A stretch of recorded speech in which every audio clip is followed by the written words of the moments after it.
You're listening to Smokescreen, the greatest scam ever written. Before you dive in, if you want to listen to the whole story uninterrupted, you can. Unlock the entire season, ad-free, right now with a subscription to The Binge. That's all episodes, all at once. Unlock your listening now by clicking subscribe at the top of the Smokescreen show page on Apple Podcasts, or visit getthebinge.com to get access wherever you get your podcasts. The Binge.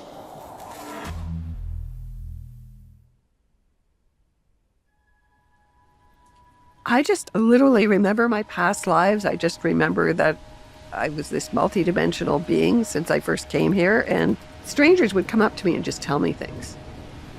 It's a rainy day in late February 2024, and I'm sitting in a cozy living room at a home in Toronto's East End. I'm waiting for Tara Green, a well-known psychic in town, to start my reading. Tara's everything I'd imagine a psychic to look like. Dark flowing clothes and bright, almost sparkling green eyes that make me feel like she's looking right through me. She starts by smudging me to cleanse my aura. Smoke curls up from the bundle of sage leaves that she's holding in her hand. People come in with all kinds of stress, worries, and entities. So I just want to clear all that for you. Tara's really trying here, but I just can't quite relax into this. Honestly, I'm not a regular psychic goer by any means. This is not my natural environment. But I want to see what Tara will say about the story I'm looking into. About a scam. A psychic scam. I'm really glad you came here today because you're going through one of the most critical transits in your life. Okay. Tara hands me a pack of tarot cards creased and faded from years of use. So I want you to shuffle them really well with your left hand and just think about whatever it is you want to know about. Will these cards reveal anything new to me at all? All right, so I'm going to lay out all the cards here. Tara flips 3 cards over. The Wheel of Fortune, the Chariot, and surprisingly, the Fool. This is the Wheel of Fortune. You're dealing with millions of dollars here, right? Yes. So the center is money, right? And people being the fool. Hmm. And it's an international, that's Sagittarius, an international thing. So people all over the world have been affected. So you're, kind of delving as deep as you can into what makes people trust. Why would they hand over their money to someone in hopes of, improving their lives, of course, or their situations, right? Tara's kind of right about my motivations here. As an investigative journalist, I do want to understand how the scam made so many people believe in it. Because we all need to believe in something. That belief is what makes us human, but also leaves us vulnerable to people who might abuse it.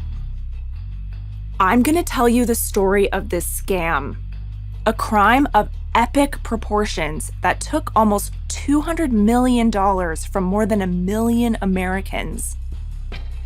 To put it into perspective, that's 60 times the number of victims of Bernie Madoff's Ponzi scheme. And it wasn't just Americans who were victimized. The scam found its way from Canada, across Europe, and all the way to Australia. The scam was carefully crafted, using the power of intriguing copy to lure its victims into believing that good fortune was on the way. It required multiple law enforcement agencies, journalists, and citizen sleuths to peel back the layers of deceit. But there's somebody else I think that's like a wild card that you didn't expect at all. Mm-hmm. Right? Yeah. A big wild card here. It's Yes. going to be a bit shocking.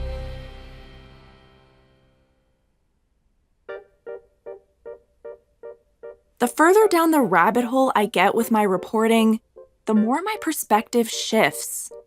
What seems like a relatively straightforward scheme on the surface morphs into a crime unlike anything I've ever seen. One that taps into people's deepest, most personal desires. 1.4 million unique Americans were victimized. Now, there's 330 million people in the United States, so that is 1 out of every 300 men, women, and children walking down the street. If somebody says the right words, promises the right things, anybody can become a victim. I said, what? Obviously I'm in shock, complete and utter shock. What do you mean the DOJ?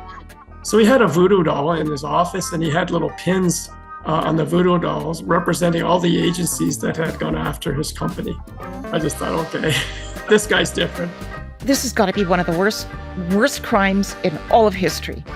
This is a story about belief, about wanting more, and how far we might go to get it.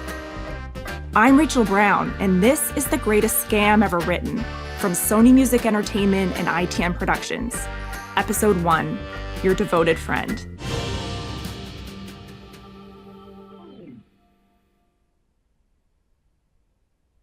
I first came across the case we're about to get into back in 2020, and since then, I've been in deep. Because yes, it has all the usual elements I look for in a good tale. A cast of cruel villains and fearless heroes, eccentric characters and strange twists. But this story is so much more than that. It's also about pure faith. The sort of faith I used to feel myself growing up in an evangelical Christian household in Canada. That's a world I stepped back from long before I became a journalist. But it left its mark. I still feel that desire sometimes, to put aside all my objective reporter instincts and just have faith in something. And I remain fascinated by what makes other people go all in on their beliefs. Our story includes millions of people all around the world who did just that. Hopeful people who put their trust into one woman they had never even met. People like Doreen Robinson.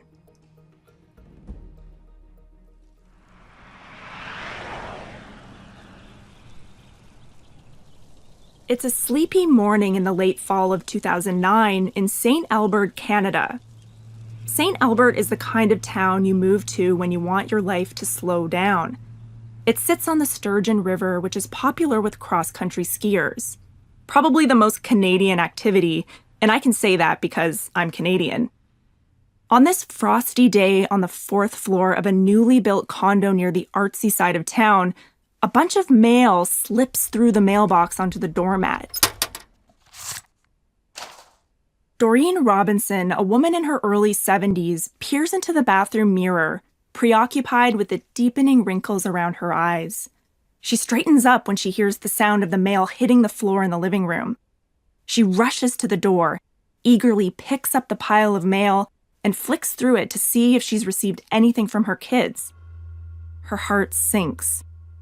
All she sees is a flyer for a local pizza place, solicitations from a charity, eye-catching coupons. She goes to toss them in the trash, but then Doreen stops. She notices a clean white envelope in the pile. There's some handwriting scrawled across the top of the envelope. Doreen, you have to read this. In a sea of junk mail, Doreen can't believe someone has taken the time to handwrite a letter and address it directly to her. It's been so long since someone has written to her. Doreen's curiosity is piqued. She slides her nail under the adhesive, eases the envelope open, feels the roughness of the 10 or so pages in her hands. She opens them up and reads a few lines, taking in the careful, cursive handwriting. Dear Doreen, this is perhaps the most important letter you have ever received. It's a letter from someone called Maria Duval, who claims to be a psychic. Doreen isn't one to believe in all of that, but as she reads on, she gets more and more intrigued. Maria is offering her wealth, health, and spiritual guidance at no cost. She's trying to look out for Doreen. And most importantly, she has chosen Doreen. All these are actual words from real letters voiced by an actor.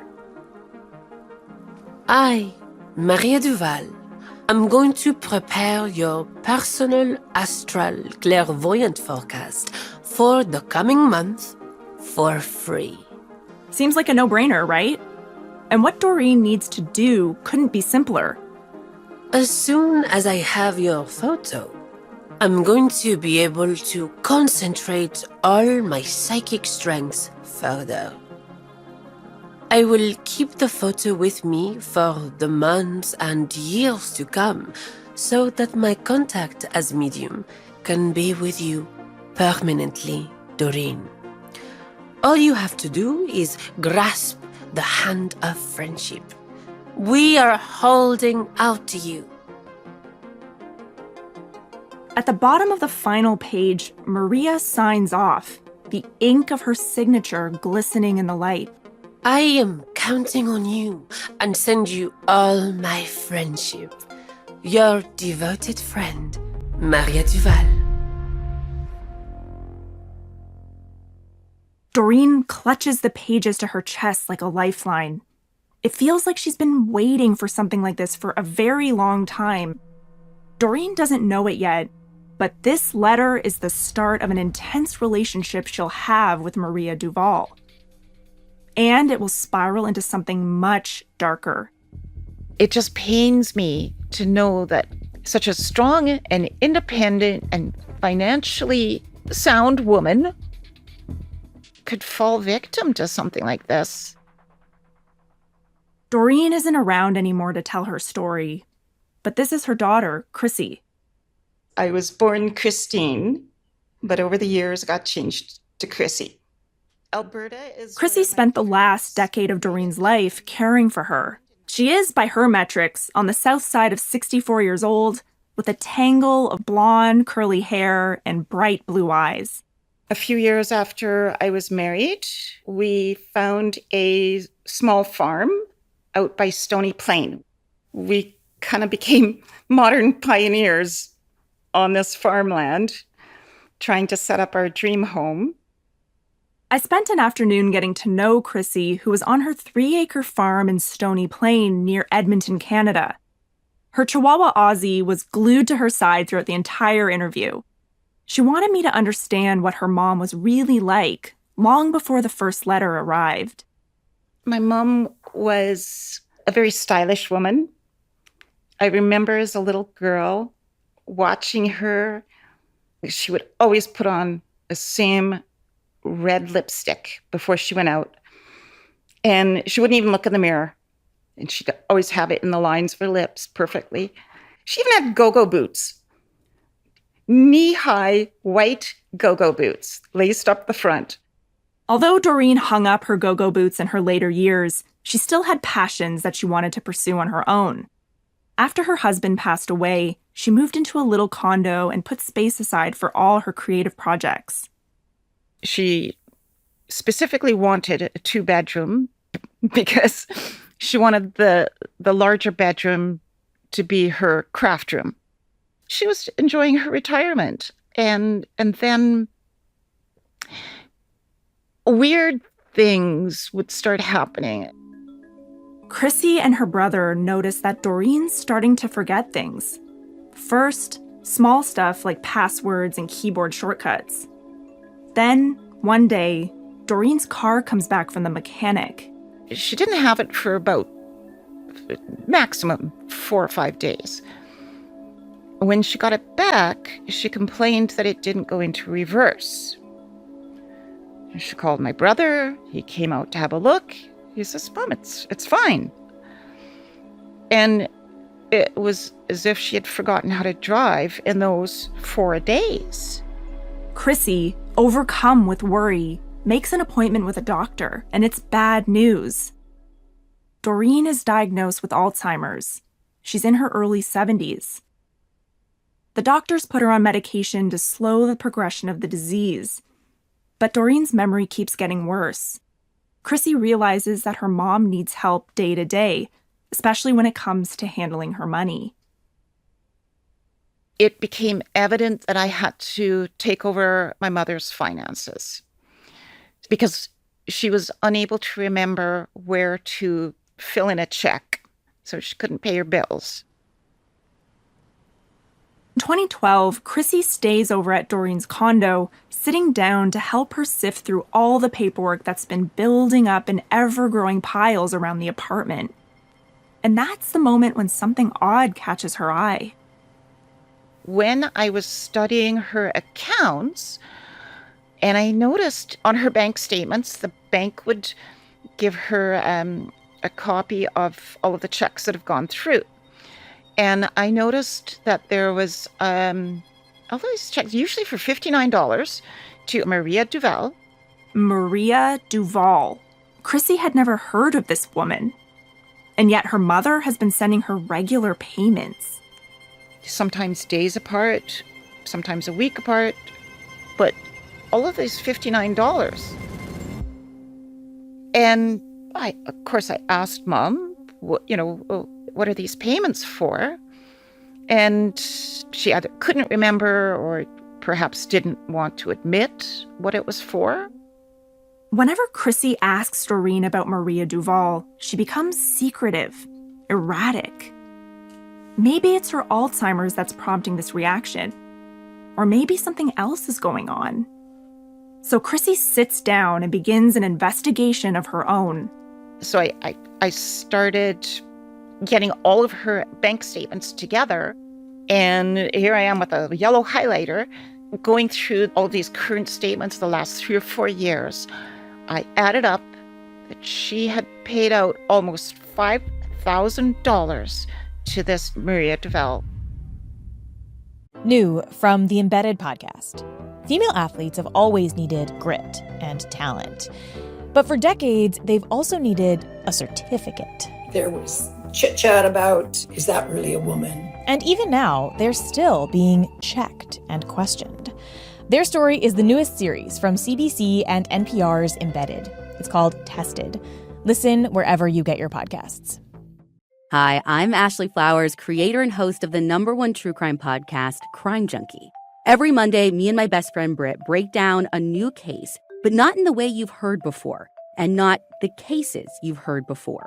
You'll hear stories on Crime Junkie that haven't been told anywhere else.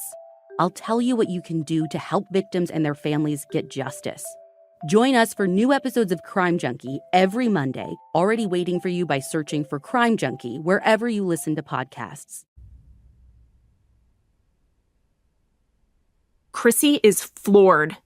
It's completely out of character for her mom to spend that kind of money on anything that isn't essential. As a business owner who managed the family's finances when Chrissy was younger, Doreen's always been incredibly responsible with money. And yet here she is, sending thousands of dollars to a woman she's never mentioned to Chrissy before. Has Doreen made a new friend? Seeking more answers about who this woman is, Chrissy goes through her mom's mail, and the same name crops up again and again. Maria Duval. The letters would start, Dear Doreen, I hope you find comfort from your lucky numbers this week or whatever it was. To get more goodwill, please send $59. I don't know exactly how it went, but that's pretty much the gist of it. Doreen has never been one to seek out psychic help of any kind. She was not one to believe in ghosts or mystics or psychics or what have you. If she couldn't see it, it didn't exist. It was just nonsense. Chrissy's unsure when Doreen received the first letter. All she knows is that her correspondence with this woman has been going on for a while. What Chrissy doesn't know is that there's been a steady stream of these letters from Maria Duval for 3 whole years. And it's not just the letters. Maria's been sending Doreen gifts as well. Chrissy shows me one while we're talking. It's a heavy, gold-colored ring. It's huge. It wouldn't fit anybody but a giant. I don't know what one's supposed to do with it. But she would get these in a little velveteen pouch. You can hear the metal as it clinks here. And I remember cleaning up her house one day and came across this. opened up the little pouch, and I said, can I throw this away, Mom? And she clutched it to her chest. No, it's so important. No. And she popped it into her jewelry box. Chrissy thinks this is junk from junk mail. But Doreen believed these were sacred objects, blessed by her own private psychic, her very own totem. These gifts from Maria would arrive with more letters, which would instruct Doreen on how to use them to bring her luck. And of course, ask for more money. Chrissy starts finding trinkets everywhere around the condo. Doreen begins wearing one around her neck.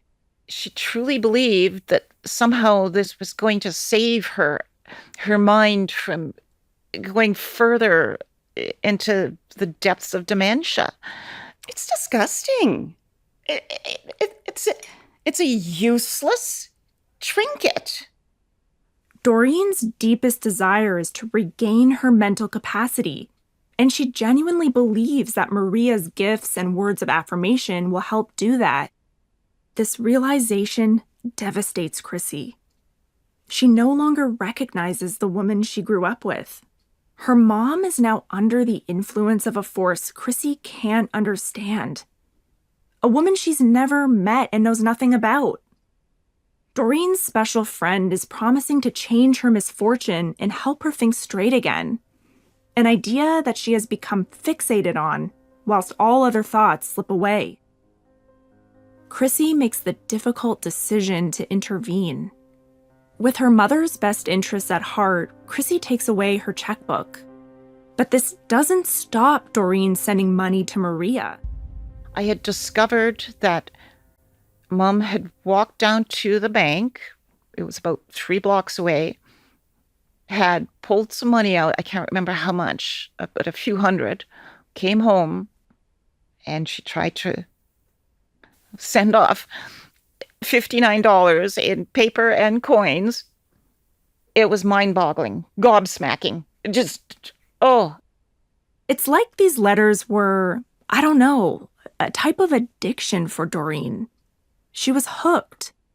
And as her health deteriorated, her relationship with Maria only deepened. Chrissy never quite understood what compelled her mom to continue this relationship with Maria Duval, even when she could barely remember her own children's names. But maybe Maria simply gave her mom something to believe in, something to hope for. Mom would go down to the foyer of the building to collect her mail, and she would just get so excited to open up her little mailbox, and she'd be packing her arm full of mail, and it was making her day. And in moments of clarity, did she also realize that this was a scam, or did she get embarrassed sort of in those brief instances where maybe she realized what she was doing? I'm not sure that my mom ever realized that this was a scam. Perhaps in my lecturing her, she might have understood for half an hour, but later in the day or the next day, it's all forgotten. Doreen passed away on September 20th, 2014, surrounded by her 3 kids in a local nursing home. Chrissy's 2 brothers tried to close the chapter and forget about Maria Duval. But Chrissy had taken on most of Doreen's care in her final years, watching helplessly as those letters stole her mother's attention, took away her focus, and her hard-earned cash. She can't move on so easily. A few days after Doreen's death, Chrissy decides she needs to know who this Maria Duval woman really is. So she shares her story on an online message board where people swap information about scams. And I sat down and I just angrily banged out, 2 or 3 paragraphs about my experience, or my mother's experience with it. She waits, wondering if anyone will reply. Chrissy doesn't know it yet, but this scam goes way beyond her mom, way beyond the city of St. Albert, and way beyond even Canada. And she's not the only one seeking answers about Maria Duval. I get hurt in the pit of my stomach when I see people being victimized. I'm not going to let anybody else fall for this.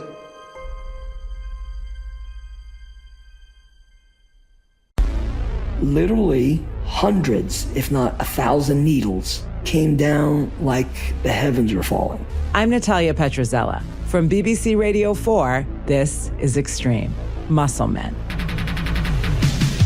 When you're muscular, when you're big, you get respect. This is the story of the biggest illegal steroid operation the United States had ever seen, and the lengths to which we'll go in pursuit of perfection. Extreme Muscle Men. Listen wherever you get your podcasts.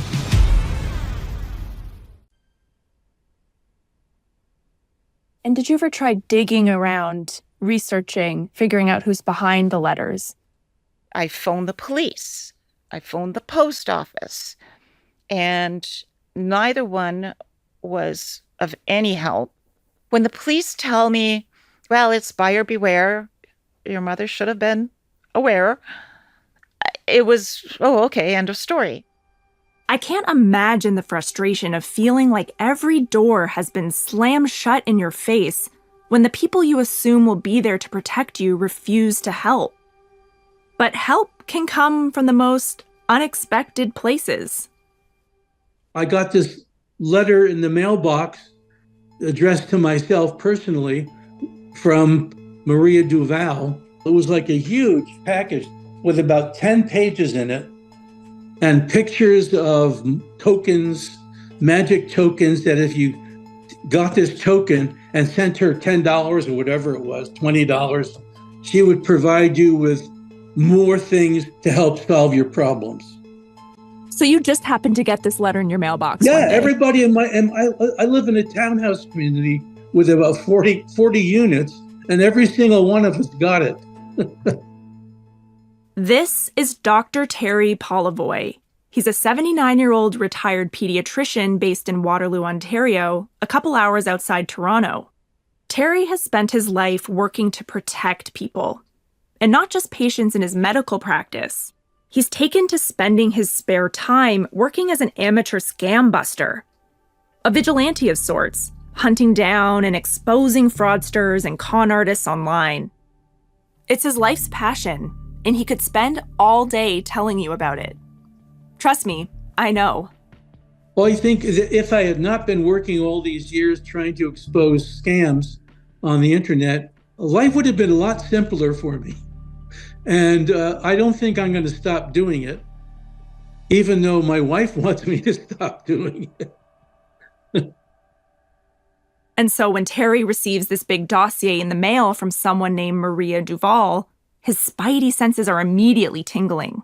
It was an out-and-out scam from somebody you never heard of.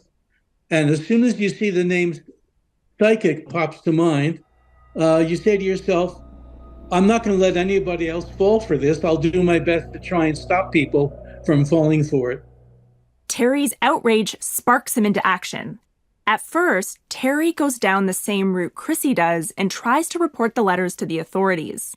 And so I took the package, the whole entire package I received, down to our local postal distribution center, and they looked at me really funny, saying, "You really expect us to do something about this?" With the Postal Service a dead end, Terry takes matters into his own hands. So I was in the blog making mode in those days. He goes onto his blog and puts out a plea for any information about the mysterious Maria Duval. And 2,000 miles away in St. Albert, Chrissy has come to the same realization. She's going to get no help from the authorities in getting justice for her mother, Doreen. The truth is, the police see this as a classic case of buyer beware. Doreen willingly sent the money in exchange for a service, so the fault lies with her. And so Chrissy, in her fury and grief, also turns to the internet for clues about the woman who had taken over the final years of her mother's life. I opened up my laptop and I went to a site called ripoffreport.com, which I believe it is a consumer awareness site. Now, my first instinct from the very start of all of this would have been to go straight to Google and type in Maria Duval.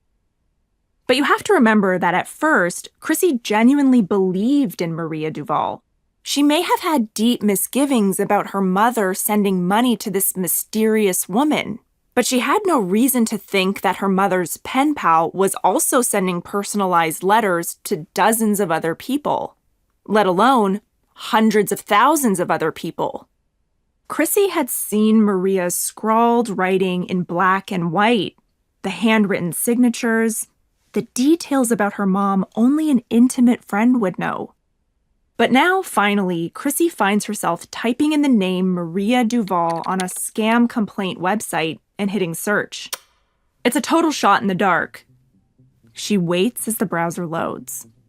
And that's kind of when my eyes were opened. Chrissy takes in what's on the screen in front of her and realizes this is much, much bigger than just her mom.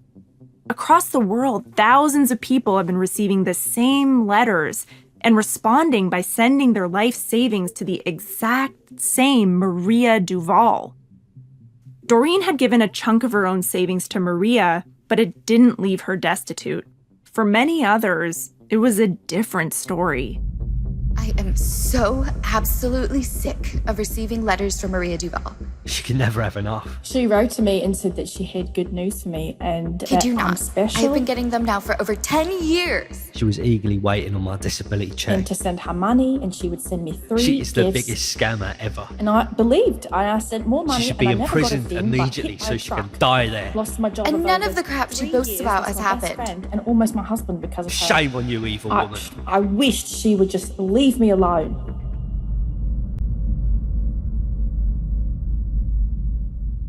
When I saw the scope of these victims, people who couldn't afford to pay their electric bill or their water bill, they'd been without water for 2 months, or they couldn't afford to get their groceries. And all they wanted in return was whatever it was that Maria Duval was promising them, health, wealth, and happiness.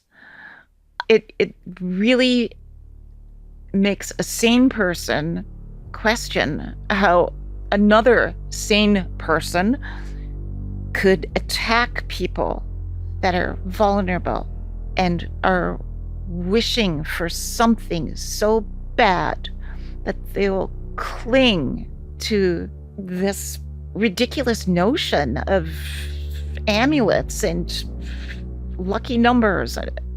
Like, oh my goodness, this has got to be one of the worst crimes in all of history. Back in Ontario, Terry also realizes that so many people saw Maria Duval as their personal psychic, helping them and them alone. So I have a couple of dozen, maybe, people from around North America, I think even including Australia, that posted short notes about, oh, I got the exact same package you did. As the weeks go on, Terry's inundated with messages from across the world. It's not just America. It's England, Denmark, New Zealand, Australia. The same message again and again and again. It's an impossible amount of letters. How could something so insidious make its way into people's homes and through their trusted mail systems so easily? My mother would have been getting 30 to 40 letters in a week. Terry and Chrissy have individually had their eyes open to the scale of the Maria Duval operation, but they're no closer to figuring out who this woman is. I was angry and upset and feeling jilted on behalf of my mother. I wanted to know who was responsible for this. I assumed it was Maria Duval. Beyond a few old articles and some complaints in online forums, there was very little information out there about her. We know she's a French psychic with a skill for developing deep personal relationships with Americans, and they're sending her boatloads of money. Does this Maria know the damage she's done to Doreen and so many others? And how on earth can one person be masterminding this giant psychic fraud? My search will take us on a journey from a tiny village in the south of France to dumpsters on Long Island. With the help of a gun-toting investigator, an alien-worshipping businessman, and vigilante scam hunters, we'll reveal the inner workings of one of the greatest scams ever written. Next time on The Greatest Scam Ever Written, Maria, Psychic to the Stars. When I was a child, I had this gift, but I thought it was something that everybody had. It was only after several years that I finally understood that I was different, because I realized I wasn't like other people. Don't want to wait for that next episode? You don't have to. Unlock all episodes of Smokescreen, The Greatest Scam Ever Written, ad-free, right now by subscribing to the Binge Podcast channel. Just click subscribe at the top of the Smokescreen show page on Apple Podcasts, or visit getthebinge.com to get access wherever you get your podcasts. As a subscriber, you'll get Binge access to new stories on the first of every month. Check out the Binge channel page on Apple Podcasts or getthebinge.com to learn more. This episode of The Greatest Scam Ever Written was hosted by me, Rachel Brown. Our sound designers are Luca Evans and Sam Cassetta. Our mixer is Jay Rothman. Our assistant producers are Luca Evans and Leo Schick. Our producer is Millie Chu. Our story editor is Dave Anderson. Voices by Nevada Red, Gregory Burks, Kate Weir, and Marisha Seraphin. For ITN Productions, our production manager is Emily Jarvis. Our executive producer is Rubina Pabani. For Sony Music Entertainment, our executive producer is Catherine St. Louis.